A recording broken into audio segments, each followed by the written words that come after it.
Lucas 6. Certo sábado, enquanto Jesus passava pelas lavouras de cereal, seus discípulos começaram a colher e a debulhar espigas com as mãos, comendo os grãos. Alguns fariseus perguntaram: "Por que vocês estão fazendo o que não é permitido no sábado?"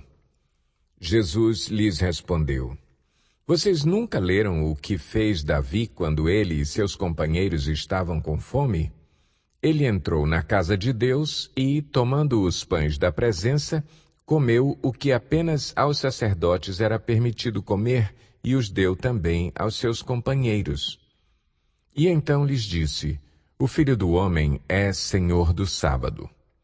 No outro sábado, ele entrou na sinagoga e começou a ensinar. Estava ali um homem cuja mão direita era atrofiada. Os fariseus e os mestres da lei estavam procurando um motivo para acusar Jesus. Por isso, o observavam atentamente para ver se ele iria curá-lo no sábado. Mas Jesus sabia o que eles estavam pensando e disse ao homem da mão atrofiada: "Levante-se e venha para o meio." Ele se levantou e foi. Jesus lhes disse: "Eu lhes pergunto, o que é permitido fazer no sábado? O bem ou o mal? Salvar a vida ou destruí-la?" Então olhou para todos os que estavam à sua volta e disse ao homem: "Estenda a mão." Ele a estendeu e ela foi restaurada. Mas eles ficaram furiosos e começaram a discutir entre si o que poderiam fazer contra Jesus. Num daqueles dias, Jesus saiu para o monte a fim de orar e passou a noite orando a Deus. Ao amanhecer, chamou seus discípulos e escolheu 12 deles, a quem também designou apóstolos. Simão, a quem deu o nome de Pedro, seu irmão André, Tiago, João, Filipe, Bartolomeu, Mateus, Tomé, Tiago, filho de Alfeu, Simão, chamado Zelote, Judas, filho de Tiago, e Judas Iscariotes, que veio a ser o traidor. Jesus desceu com eles e parou num lugar plano. Estavam ali muitos dos seus discípulos e uma imensa multidão procedente de toda a Judéia, de Jerusalém e do litoral de Tiro e de Sidom, que vieram para ouvi-lo e serem curados de suas doenças. Os que eram perturbados por espíritos imundos ficaram curados, e todos procuravam tocar nele, porque dele saía poder que curava todos. Olhando para os seus discípulos, ele disse: "Bem-aventurados vocês, os pobres, pois a vocês pertence o reino de Deus. Bem-aventurados vocês que agora têm fome, pois serão satisfeitos. Bem-aventurados vocês que agora choram, pois haverão de rir. Bem-aventurados serão vocês quando os odiarem, expulsarem e insultarem e eliminarem o nome de vocês como sendo mal por causa do Filho do Homem. Regozijem-se nesse dia e saltem de alegria, porque grande é a sua recompensa no céu. Pois assim os antepassados deles trataram os profetas. Mas ai de vocês, os ricos, pois já receberam sua consolação. Ai de vocês que agora têm fartura, porque passarão fome. Ai de vocês que agora riem, pois haverão de se lamentar e chorar. Ai de vocês quando todos falarem bem de vocês, pois assim os antepassados deles trataram os falsos profetas. Mas eu digo a vocês que estão me ouvindo: amem os seus inimigos, façam o bem aos que os odeiam, abençoem os que os amaldiçoam, orem por aqueles que os maltratam. Se alguém lhe bater numa face, ofereça-lhe também a outra. Se alguém lhe tirar a capa, não o impeça de tirar-lhe a túnica.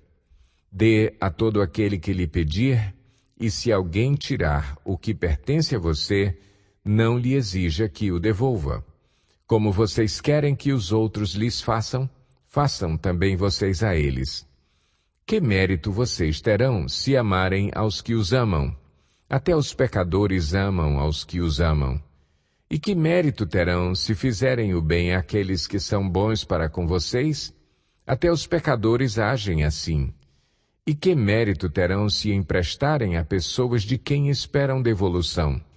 Até os pecadores emprestam a pecadores, esperando receber devolução integral. Amem, porém, os seus inimigos, façam-lhes o bem e emprestem a eles sem esperar receber nada de volta. Então, a recompensa que terão será grande e vocês serão filhos do Altíssimo, porque Ele é bondoso para com os ingratos e maus. Sejam misericordiosos, assim como o Pai de vocês é misericordioso. Não julguem, e vocês não serão julgados. Não condenem, e não serão condenados. Perdoem, e serão perdoados. Deem, e lhes será dado. Uma boa medida, calcada, sacudida e transbordante será dada a vocês. Pois a medida que usarem também será usada para medir vocês. Jesus fez também a seguinte comparação. Pode um cego guiar outro cego? Não cairão os dois no buraco? O discípulo não está acima do seu mestre, mas todo aquele que for bem preparado será como o seu mestre. Por que você repara no cisco que está no olho do seu irmão e não se dá conta da viga que está em seu próprio olho? Como você pode dizer ao seu irmão, irmão, deixe-me tirar o cisco do seu olho, se você mesmo não consegue ver a viga que está em seu próprio olho? Hipócrita, tire primeiro a viga do seu olho, e então você verá claramente para tirar o cisco do olho do seu irmão. Nenhuma árvore boa dá fruto ruim, nenhuma árvore ruim dá fruto bom. Toda árvore é reconhecida por seus frutos. Ninguém colhe figos de espinheiros, nem uvas de ervas daninhas. O homem bom tira coisas boas do bom tesouro que está em seu coração. E o homem mau tira coisas más do mal que está em seu coração.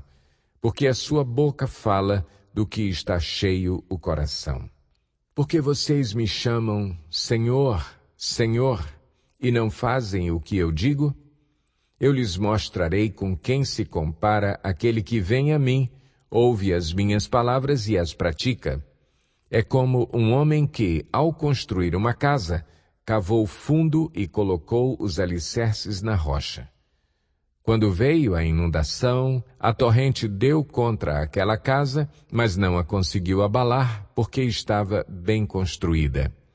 Mas aquele que ouve as minhas palavras e não as pratica, é como um homem que construiu uma casa sobre o chão, sem alicerces. No momento em que a torrente deu contra aquela casa, ela caiu e a sua destruição foi completa.